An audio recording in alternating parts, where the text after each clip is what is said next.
Galchuma waliin sannagaa fi afaan Oromoo caqasuu jirtan.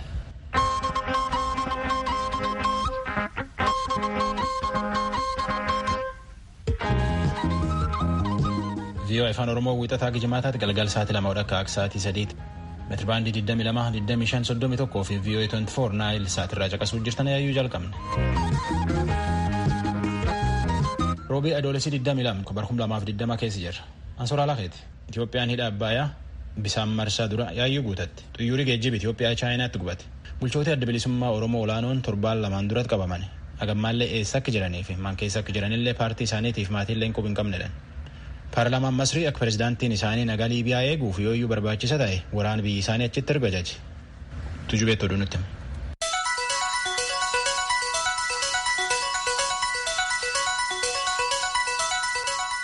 Attamoltan dhaggeeffatoota keenya oduun har'aaf qabnu kunoo. Daandiin balalii xayyaara Itoophiyaa Booying 777 buufata xayyaara Shaangaay Puudongirraa mi'a fe'ataa utuu jiru roobii har'aa ibidditti qabachuusaa Rooyiters gabaasee jira. Daandiin balalichaa akka jedhetti ibiddichi dhaamuusaaf hojjettoonni isaa keessa turanis lafarra turanis miidhaan irra hin geenye. Sababaan balaa kanaa qoratamaa jiraachuu daandiin balalii xayyaara Itoophiyaa fuula feesbuukii isaa irratti maxxansee jira. Xayyaarattiin hojii ishee guyyuu kan tajaajila kaargoo Shaangaay irraa gara Saawoo Paawuloo Saantiyaagoo deemuuf turte jedhameera. Suuraalee viidiyoon miidiyaa hawaasaa Chaayinaan tamsaafamaa jiru aarri guddaan xayyaara Itoophiyaa irraa ol ka'uusaaf xayyaarattiin garri walakkeessaarra jiru gubachuusaa mul'isaa jedha gabaasa Rooyiters. Hidhi laga Abbayyaa waggaa dhuftu Itoophiyaatti humna ibsaa maddisiisuu ka jalqabu ta'uu ministiriin dhimmootii bishaaniif jallisii Dr. Silashii Baqqalee ibsanii jiru. Ministirichi raadiyoo sagalee Ameerikaa waliin gaaffiif deebii geggeessaniin durataa gamtaa Afrikaa kan yeroo ammaa pirezidantii Afrikaa kibbaa Siiriil Raamaafoozaa haala mijeessaniin hoogganoota Itoophiyaa, Sudaaniif Masrii gidduutti walga'iin viidiyoodhaan geggeeffame milkaa'aa akka ture ta'uu ibsanii dhimmootii teeknikaaf seeraa irratti kanneen mari'atan ogeessonni biyyoota kanaa torban tokko yookaan yeroo dheeraa hin ta'in keessatti wal arganii qabxiilee hafan irratti waliigalteerra ga'uuf kan hojjetan ta'uu qajeelfama dabarsuu isaanii ibsaniiru. Ministirichitti dabaluudhaan hidhi Abbayyaa waggaa kana bishaan kuusuu qabu torbanneen lamaan darban keessa kuusuusaaf hidha sanarra darbee dhangala'uusaaf hojiin bishaan guutuus mul'inatti jalqabamuu dubbataniiru jechuudhaan waa'ee afaan Amaaraa Salamoon Abaate gabaaseera. Itoophiyaan naannoo Oromiyaa keessatti jeeqama dhiyeenya uumameen badii ga'e ilaalchisuun ibsa baafte. Daayireektarri sabquunnamtii poolisii Oromiyaa Geetaachoo Baalchaa raadiyoo sagalee Ameerikaaf akka ibsanitti manneen dhuunfaaf daldalaawwan 1,000 yoo gubatan konkolaataan dhuunfaa 240 erga aartist Haacaaluun ajjeefame booda mormii uumamee jeeqama ka'een manca'aniiru jedhan. Obbo Geetaachoon akka jedhanitti hokkara ka'een uummanni 10,000 qe'ee ofiirraa godaananii manneen sagadaaf buufata poolisii keessa qubatanii jiru. Koreen dhuunfaan hundaa'es miidhaa dhaqqabe galmeessuudhaan viidiyoo akkasumas kanneen miidhaan irra ga'e haasofsiiseera jedhan. Siiviilonni 167 humnoonni nagaa eegumsaa 11 du'uu isaanii poolisiin beeksiseera. Waraanni Yuunaayitid Isteetsi Somaaliyaa naannoo Puuntlaand samiirraan haleeluudhaan leellistoota Islaamummaa 7 ajjeesuusaa gabaaseera. Raadiyoon sagalee Ameerikaa sagantaan afaan Somaalee duraan akka gabaasetti haleellaan samiirraan kaleessa geggeeffame jedhee ture. Aangawoonni naannoof kanneen ijaan argan raadiyoo sagalee Ameerikaaf akka ibsanitti humnoonni naannoo sanaa leellistoota Islaamummaa kanneen Turmaasleef Amaayiraa gaarreen ganda Timirish kanneen Bosaasorraa fageenya kiiloomeetira 140 irratti argamu irratti duula geggeessan. Ibsa har'a waaltaa ajajaa Yuunaayitid Isteetsi kan Afrikaa biraa baheen haleellaa samiirraan geggeessame sun haleellaa leellistoonni Islaamummaa michoota isaa irratti geggeessee ijaa ba'uuf jecha. Ittaanaa Daayireektara Afriikoom kan ta'an Birgaadeer Jeneraal Miguel Kaastelaanos akka jedhanitti gareelee shororkeessotaa dhiibbaa keenya duula isaanii addaan kutuudhaan michoota keenya Somaaliyaa deeggaruutti fufnaa jedhan. Afriikoom akka jedhetti haleellaa samiirraan raawwatame kan miilanaatiin siiviilonni miidhaan irra ga'e yookaan du'an hin jiran. Haleellaa Yuunaayitid Isteetsi waggaa kana Somaaliyaa keessatti geggeessite kun isa 42ffaa yoo ta'u humnootii leellistoota ISIS irratti kallattiidhaan kan geggeeffame garuu isa jalqabaati. Aangawoonni Puuntlaand ibsa ofii baasaniin leellistoota ISIS 20 ennaa duula sa'aatiilee 48 naannoo barrii gama bahaa keessatti geggeessaniin ajjeesuu isaanii beeksisaniiru. Puuntlaand akka jedhutti leellistoonni gameeyyiif loltuu gameessi tokko kanneen duula sanaan du'an keessaati. Kan dhaggeeffataa jirtan raadiyoo sagalee Ameerikaa sagantaa afaan Oromooti. Paarlaamaan Masrii Pireezidaant Abdul Fattah El-Sisii loltoota Masrii gama biyya ollaa Liibiyaatti akka bobbaasan eeyyameefii jira. Siisiin mootummaa Tiripoolii keessa maadheffateef deeggartoota isaa Turkii keessaa jalqaba baatii kanaa akka of eeggatan akeekkachiisanii turan. Handaarri galaana magaalaa Sirti kan Liibiyaa nageenya isheef akkaan barbaachisaa ta'uu Masriin tuqxee jirti. Gabaasaa Edward Deraaniyaan soraa dhiyeessa. Liibiyaa mootummaa lamatti gamgamaa wal qabee bulchuu jira. Hajaj paarlaamaa Masrii kanaan waraanni Liibiyaa gam tokkoon harka qabu tan irratti hammattoman jenna. Gamkaan ammoo akka miidiyaan Masrii jedhetti pireezidaantii isaaniitiif pireezidaantiin Ameerikaa Doonaald Tiraamp akka Liibiyaan nagaa qabaattee waraanii dhaabachuu danda'u irratti wiixata dabre bilbilaan wal mari'atan. Paarlaamaan Liibiyaa gama bahaatiin bulchu akka waraanii isaanii daarii biyyi isaaniitti baay'ateen faayidaa daarii Masrii eeguuf hojii hojjeta jedhe. Masriin biyyi tokko seentee loluuf paarlaamaa isaanii harki sadii keessa harki lama eeyyam kennuufii male yookaan ammoo ajajuu male. Akka ministeerii haajaa alaa Masrii Saamii Shukrii jedhetti biyyi isaanii Liibiyaa gurraan ufumirratti qubu qabdi. Masriin Liibiyaa akkuma adoyyee ufirratti gurraan qubu qabdi. Nagaa biyyoolessa raba jabeessuuf hojjechuu qabnaa jedhe ministeerri kunin. Taatullaa miseensoti paarlaamaa biyyi suni jedhanitti paarlaamaan Masrii pireezidaantii isaanii Hajaj jechuun dhaqi biyyi tokko lolu jechuu miti. Liibiyaan eegi pireezidaantii isii Mohammed Gaddaafii ijjeessanii mootummaa isaallee garagalchanii asitti ammaan mootummaa lamatti irratti wal dhabee gamgamaan harkisachuu jira. Lakkoobsi namoota COVID-19 qabaman kan kutaalee Yuunaayitid Isteetsi hanga tokko keessaa kan duraan gabaasame dachaa 13 kan caalu ta'uu jaarmiyaan ittisaaf to'annoo dhukkubootaa CDC'n beeksisee jira. Gabaasi CDC kun kan hundaa'e namoota hanga tokko New York, Floridaa, Kibbaa, Mizuurii, Yuutaa fi Waashingtan keessaa dabalatee naannolee 10 keessaa qorannoon dhiigaa walitti qabame irratti hundaa'uudhaani. Barreessitoonni qorannaa marsariitii ogeessota fayyaa jaamaa jedhu irratti maxxanfame akka jedhutti namoonni vaayirasii koronaan qabaman hedduun sababaa mallattoon irratti argamu hamaa hin taane yookaan qaruma mallattoo hin agarsiisne wal'aansa fayyaan fudhatan. Kanneen akkasii vaayirasii kana uummatatti daddabarsuu jedhan yoo xiqqaate namoonni vaayirasii kanaan qabaman 100 harki 40 mallattoon isaan irratti hin argamu. Qorattoonni CDC kan isaan bira ga'an kabroon namoonni xiqqoo kanneen kutaalee Yuunaayitid Isteetsi adda addaa keessa jiran antiboodii yookaan qaama isaanii keessaa kan vaayirasii kana ofirraa lolu qabu. Kana jechuun namoonni hedduun vaayirasii kanaaf saaxilamoodha jechuudha. Niiyoork bakka jalqaba COVID-19 akkaan miidhamte keessatti namoota 100 harki 24 ta'an qaamni isaanii vaayirasii kana ofirraa ittisuu danda'a jedhu hayyoonni saayinsii. Ibsa guyyaatti vaayirasii kana ilaalchisuun erga baatii eebilaa darbee qabee kennamuun pireezidaanti Tiraamp lakkoobsi namoota COVID-19 qabamanii guutummaa biyyattii keessaa ol ka'aa adeemuu amananii utuu haalli isaa hin wayyaa'in dura hammaachuuf deemaa jedhan.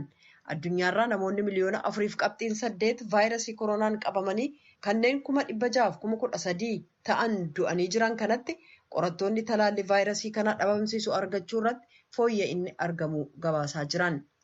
Yuunaayitid Isteetsi qoonsilaa Chaayinaa kan Hiwustan Teeksaas keessaa akka cufamu ajaja dabarsite. Ibsi har'a ganama dubbiimtuu ministirii dhimma alaa Moorgaan Ortaagusiin kenname akka jedhutti qoonsilaan kun akka cufamu kan ajajame qabeenya hayyoota lammiiwwan Ameerikaaf odeeffannoo dhuunfaa lammiiwwaniif eegumsa gochuuf jecha.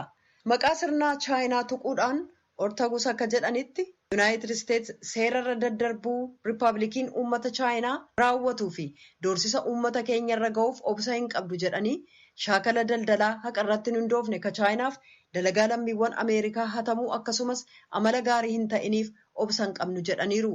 Dubbiimaan ministirii dhimma alaa Chaayinaa Wang Wenbin Beejing keessatti tuuta oduuf ibsa kennaniin qoonsilaa Hiwustan cufuun tarkaanfii hagas hin jedhamne kan yeroo dhiyoo as Chaayinaa irratti fudhatamaa jiru jedhan.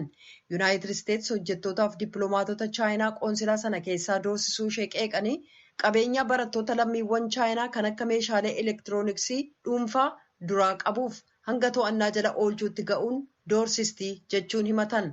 Wang yoo bulchiinsi Tiraamp yaada isaan jijjiiru ta'e Chaayinaan ijaabaati jechuun akeekkachiisan. Sa'aatilee hanga tokko erga ajajji kun darbee booda televiziyoonni Hiwustan kan KPRC jedhu viidiyoo keellaa qoonsilaa sana keessaa aarri ibiddi ol ka'uuf konkolaataan ibidda dhaamsu daandii sana irratti argamu mul'isee jira. Poolisiin Hiwustan akka jedhetti hojjettoonni qoonsilaa sanaa keellaa sana gadhiisuuf ennaa qophaa'an galmeelee jiru guban. Hariiroon biyyoota dinagdeen guddatan lamaan gidduu jiru baatilee dhiyoo as dhimmoota adda addaa kan akka daldalaa, teeknooloojiif kan Chaayinaan seera naga eegumsa biyyoolessaa baaste Hong Kong irra keessa dabalatee hammaataa adeeme. Lammiiwwan chaayinaa lama kibxata kaleessa marsariitii waaltaalee naannoo addunyaa jiran kaampaaniilee yuunaayitid isteetsi kan talaallii COVID-19 oomishan tajaajila tika nagaa chaayinaa waliin hojjechuudhaan cabsanii seenuuf yaalan jechuun himataman oduun galgala kanaaf qabnu kanuma.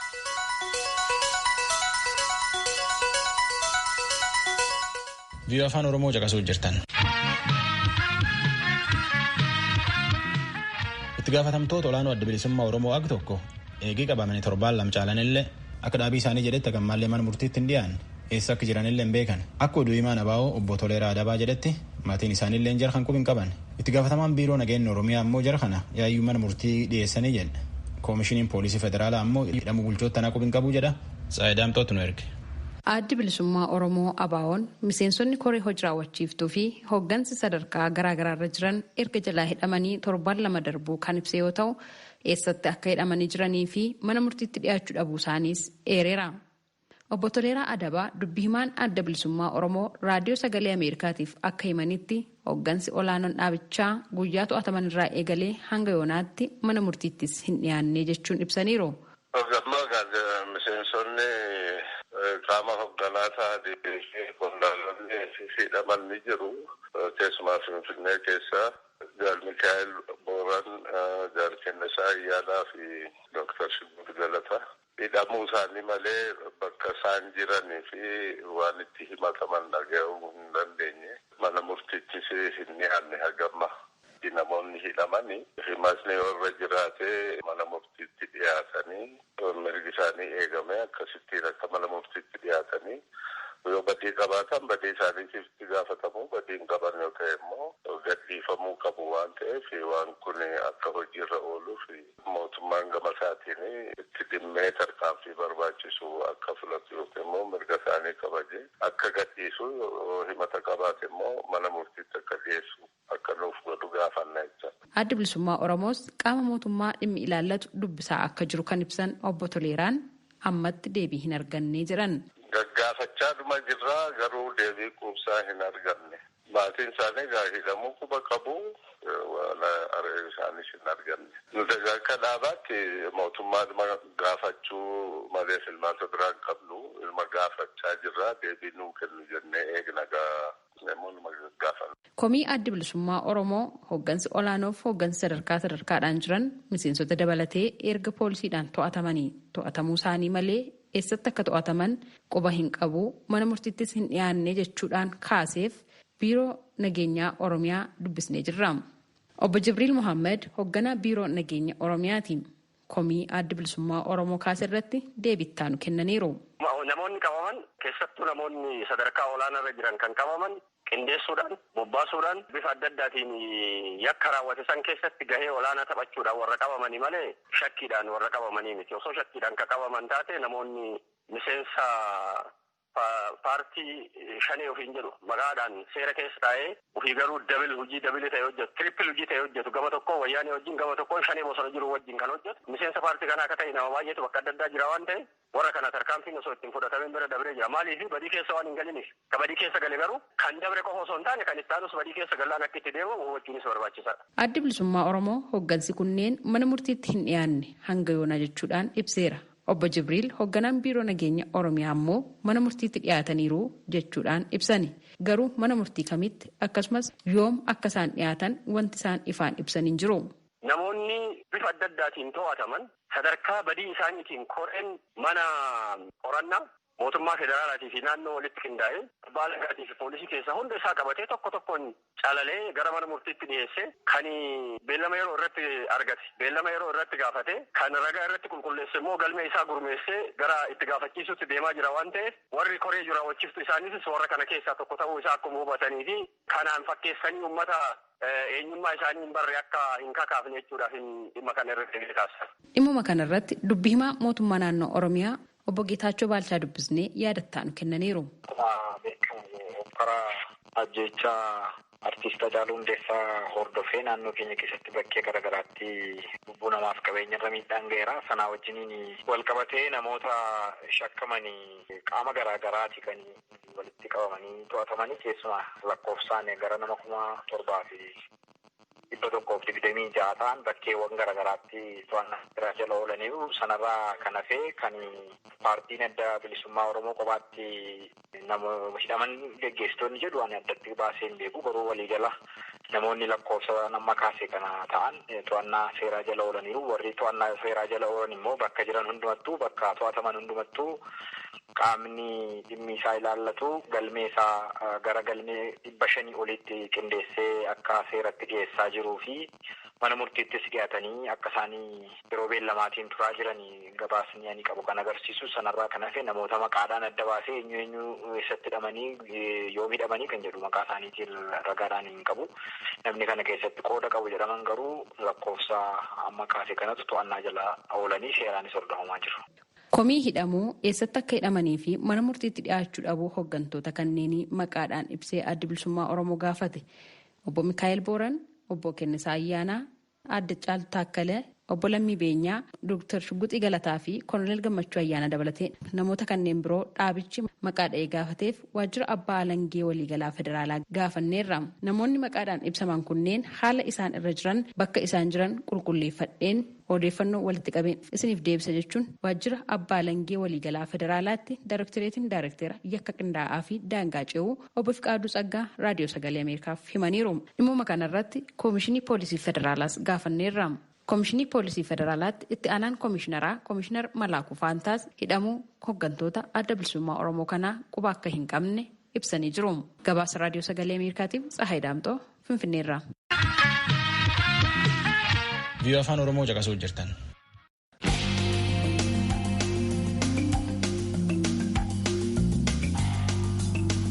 Dhaabii mirga namaatiif falmu Amnesty International mootummaan Itoophiyaa warra hidhamee waan isaan keessa jiran hin beennee fi warra eessatti akka hidhamanillee hin beenne diidesseetiin uummatatti immoo itti gaafatam qaba. Abtaamu Siyyimutti dhiyootana qorata Amnesty International Fissaa Teklee tan irratti waggaa gaafate jaalannetti hiikee hojjete. Qorataan dhaabbata mirga dhala namaaf falmu Amnesty International Fissaa Teklee akka jedhanitti ajjechaa weellisaa Oromoo Haacaaluu Hundeessaa sana booda Finfinnee, Harar, Direedawaa, Oromiyaa iddoo adda addaa irratti walitti bu'iinsaa fi wal hubannaa dhabiinsi uumameera jedhanii kanaafis mootummaan tarkaanfii fudhatee qaba jechuudhaan lakkoofsa namoota hidhamanii akka jechuun ibsan. Ibsi kun amma ba'eetti lakkoofsi isaanii 5,000 ture. Amma garuu dabalee 7,000 ga'uu isaa odeeffannoon nu ga'aa jira. Obbo Fisaan itti fufuudhaanis kanneen hidhaman kana akkaataatti qabamanii jiran yoo ilaallee jedhan kanneen Finfinnee keessatti hidhaman hoogganoota paartilee siyaasaa adda addaati. Isaan kunis akka ABO, Baaldaraas, KFO irraa ta'uu ibsanii akka fakkeenyaattis Jawaar Mohaammed, Baqqalaa Garbaa fi Iskindir Naggaa maqaadhaan rakkoo jiran keessaa obbo Fisaan ennaa ibsan. ብዙዎቹ ፍርድ ቤት ያለ መቅረብ ጉዳይ አለ። ቤተሰቦቻቸው irra hedduun isaanii mana murtiitti hin dhiyeeffamiin jiru. Kaan immoo maatii ofii waliin wal arguu hin dandeenye. Hidhamtoonni abukaatoo isaanii waliin wal arguu hin danda'in jiru. Nyaataaf uffata maatii isaanii biraa fudhachuus hin dandeenye. Poolisiin federaalaa reebicha nurraan ga'eera jechuudhaan kan mana murtiif abukaatootti dubbatan fakkeenyaaf kan akka Iskindir Naggaa fa'aa jiraachuu obbo Fisaan maqaadhaanii Shamsaddiin Xahaas akkasuma yeroo qabame reebichi irratti raawwatamu mana murtiitti dubbatee jira jedhan. Hanga sanbata darbeetti eessatti hidhamanii akka jiran kan hin beekamne ni jiru kan jedhan obbo Fisaan akka fakkeenyaattis kan kaasan. Hoogganoota ABO keessaa Dr. Shugguxii Galataa, Kennisaa Ayyaanaaf kanneen biroon kanneen akkasii hanga sanbata dabre kanaatti eessatti akka hidhaman hin beekamu ture. Hangi tokko lammummaa biyya alaa qabu. Kanaaf bakka hidhamanii jiranitti qoonsilaa biyyatti lammii ta'anii kan Itoophiyaa keessaarraa tajaajila argachuu qabu. Kana malees embaasiin isaanii isaan daawwachuutu irra ture. Dhiittaalee mirga namoomaa kana fakkaataniif kanneen biroo hedduutu jira. Gabaasa Amnesty International baase kanarratti mootummaan Itoophiyaa komee dhiyeessee jira. Mootummaan seera kabachiisuuf tarkaanfii fudhatu hundumaa akka dhiittaa mirga namoomaatti fudhachuun loogiirraa kan walaba hin taanee fi odeeffannoo irratti madaalii eeguuf rakkoo kan qabu haala qabatamaa biyya keessaa hubannoo keessa kan hin galchinee fi kan dogoggora qabu jechuun qeeqee jira. Gabaasa Amnesty International duraanis ta'e amma baase isa mootummaan Itoophiyaa jedhu kanarraa walabaa jedhamee kan gaafataman Fisahaa Taklee deebii kennaniin የተሰጡት ኮሜንቶች ጠቅለል ያሉ ናቸው። ማለት ሪፖርቱ እንግዲህ እንዳያችሁት yaadi kennan hundumaa walitti qabuun malee tokko tokkoon kan lafa kaa'an hin turre. Gabaasaan nuti baasne immoo akkuma argitan dhiittaan mirga namoomaa yeroo akkasii abaluu irratti guyyaa akkasii raawwatame jechuudhaan tokko tokkoon ibsa malee walitti qabamee ka dhiyaate miti. Qeeqni dhiyaate tokko tokkoon kan lafa kaa'e waan hin taaneef jecha walitti qabnee deebii kennuun ulfaataadha. Odeeffannoo yookaan ragaan arganne qorannaa sadarkaa adda addaa keessa darbuun gabaasaalee biyyootii adda addaa qopheessuun garee mirga dhala namaaf falmu Amnesty International keessatti waanuma baratamee jedhu obbo Fisahaan. Kana malees seera kabajamuu mirga dhala namaa hundee godhachuun kan qophaa'u ta'us dubbatan. Komee irra deddeebi'uun dhiyaate keessaa tokko jedhan obbo Fisahaan gabaasni Amnesty yakka gareelee hidhataniin gaggeeffame of keessaa hin qabu kan jedhu akka ta'e dubbatanii kanaafis deebiin kennan.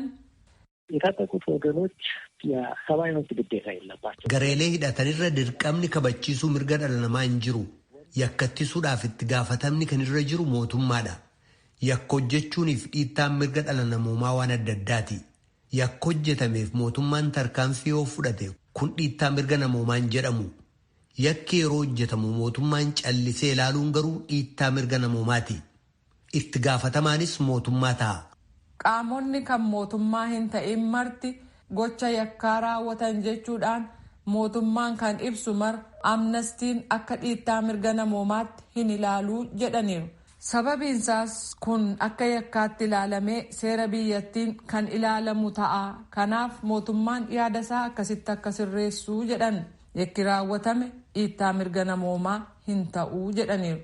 Walitti bu'iinsa uumameen namoonni 177 ajjeefamuu fi qabeenyi barbadaa'uu kan ibse gabaasni Amnesty International itti fufees. Shaashamannee godinaa Arsii Baalee waliigalaa keessatti jeeqama uumamee tureen namoonni ajjeefamaniiru. Gara giddugaleessaatti immoo namoonni hiriira nagaa ba'an humnoota nageenyaa kan mootummaatiin ajjeefamanii jiru. Namoota 177tu ajjeesame isa jedhu mootummaarraa fudhanne malee qorannaa ofii keenyaan geggeessine amma garuu geggeessaa jirra. Namoota 177tu ajjeefame isa jedhu mootummaarraa arganne malee ofii keenya qorannee miti garuu qorannaa gaggeessaa jirra. Qorannaan gaggeeffamu kun gadi fageenyaan ta'uu qaba. Guyyaa tokko yookaan lamatti kan xumuramu miti. Sababiinsaas walitti bu'iinsi iddoo itti uumame hedduudha. Maaltu uumame eenyutu eenyuun miidhee kana keessatti qoodi humnootii nageenyaa kan mootummaa maal ture isa jedhu qorachuu jalqabneerra. Garuu kan yeroo fudhatu ta'aa jechuudhaan qorataan garee mirga dhala namaaf falmu kan Amnesty International Fisahaa Taklee ibsa VOA'f kennan xumuraniiru.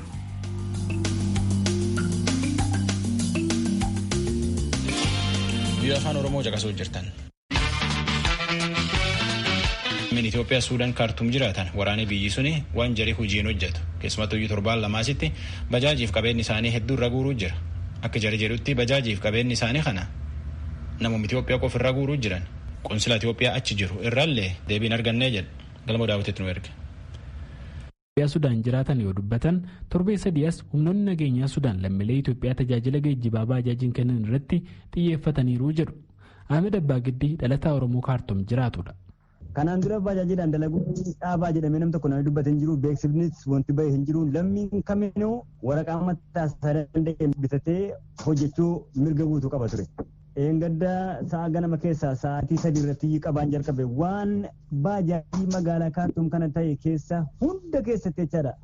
Dhalataa Itoophiyaa qofa irratti kan xiyyeeffatu qabaan jalqabe. Amma qabaan kun yeroo jalqabu muruurii yookaan immoo tiraafikii miti kan dhaabsisu uffata orongaarii yookaan immoo bifa baala qoccoo fakkaatu uffataniitii meeshaa guutuu qabatanii baajaajii kana dhaabsisaa turan.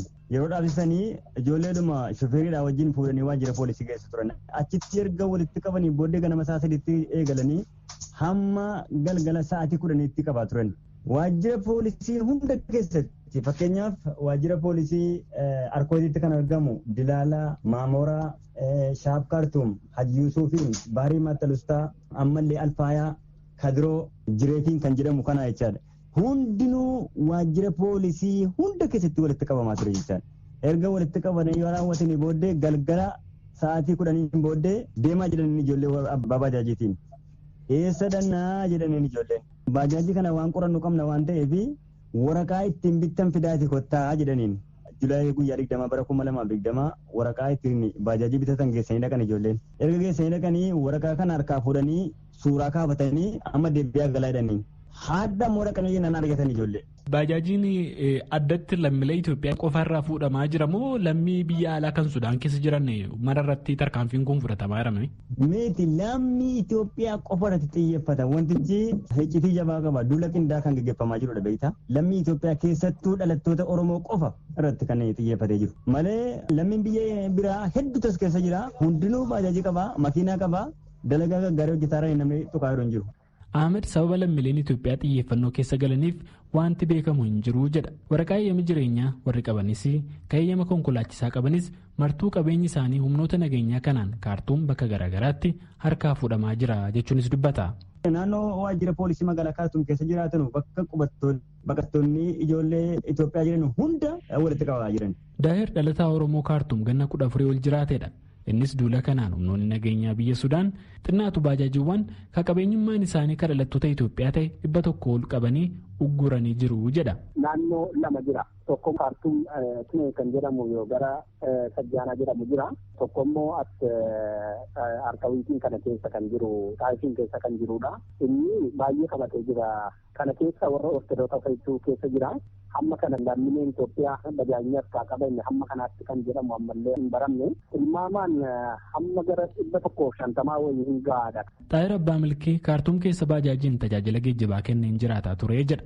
Dilbata darbe kana humni nageenyaa mootummaa Sudaan baajaajiin ittiin tajaajila kana kennaa ture harkaa akka fuudhe sagalee Ameerikaatti dubbate. Naannoo sadii kan jedhamtu lolan harkaa fuudhanii na dhaabsisanii waan tokko nan gaafanne achumaan meeshaa fuudhanii achumaan na rukutanii waan hin beekamu na fuudhanii deeman achumaan hoosii keessa na dhaabsisanii gaafa isinii bilbilamu dhuftu amma karra manaa galaan jedhanii achumaan gara manaa galle rukutanii rukuta. Eeyyaman qabdu moo maaliif kan isin harkaa fuudhan wanti isinitti man jira? Waan nuti waan tokko hin jiru. Wanti nu eegaa jirru amma akkuma waliigalaatti dirqama kan qabu mootummaadhuma lammanii kan uummata bakka kana bu'ee kan amma dubbachuu danda'u amma kan jiru akka mootummaatti baasii malee hin jiru. Sanaaf immoo akka waliigalaatti binnee maqaa galchinee jirra. Namoota rakshaan walii qabataman kana abbuma argee biratti akka inni hin bannee fi iyyannoo finnee galchinee jirra. Yoo hordofuudha baatan uummanni kun amma rakkoo keessa galuun beekamaadha kan jedhu yaada qaban. Lammiileen Itoophiyaa rakkoo kana himatan qaama mootummaa Sudaan tarkaanfii kana ajaje waan wallaalleef gara imbaasii Itoophiyaatti iyyannee deebii eegaa jirraa jedhu. Obbo Mikaa'el Xoobiyaas konsilaa Itoophiyaa Kaartuum jirutti itti gaafatamaa dhimma diyaaspooraati. Waajjirri isaanii dhimma kana hordofaa akka jiru sagalee Ameerikaaf mirkaneessanii jiru. የአምዱርማን አካባቢ ማሪ የሆኑ ኢትዮጵያውያን 3 ሳምንት በፊት እንደዚህ ወታደሮች ታጋቾቻችን ተይዘውብናል ብሎ አመልክተው ነበር። ከዚህ ዶቦ ሚካኤል torbe sadiin dura Kaartuum naannoo Omdurmaan kan jiraatan lammiileen Itoophiyaa humnoonni raayyaa ittisa biyyaa baajaajiiwwan qabnu nu harkaa fuudhan jechuun himata nutti dhiyeeffatanii turan. Kanaaf utuu humna poolisii ta'ee salphaa ture kana furuun.